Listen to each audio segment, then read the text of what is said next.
The police in the St. Andrews South Division have issued a warning to persons bent on spreading fake news concerning crime. The charge comes after news surfaced on social media Thursday suggesting 7 people were shot, 1 fatally off Maxfield Avenue. The commanding officer shot down the claims as fake news. Neika reports.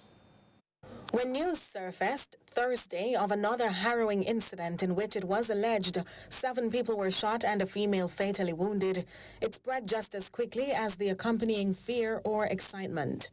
But subsequent checks with the police soon found the claims were false.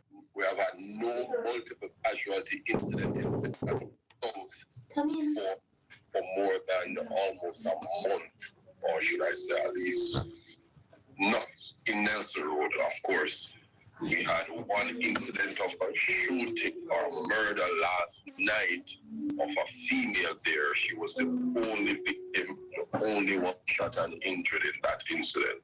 Commanding Officer for the St. Andrews South Police Division, Superintendent Damian Manderson, says there is need for Jamaicans to act responsibly with information, especially when it concerns national security.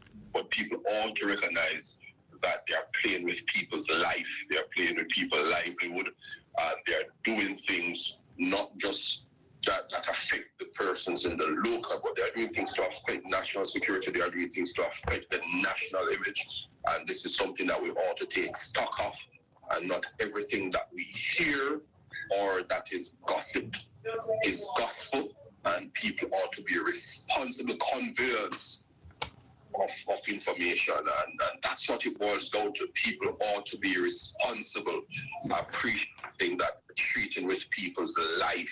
It's why the officer is adamant that people take into consideration their actions when spreading fake news, insisting those who peddle tales should desist from doing so. And they are not to treat it trivially, to merely be passing on these things that are unverified fact information. You know, they ought to be responsible conveyors, and it takes all of us to do that.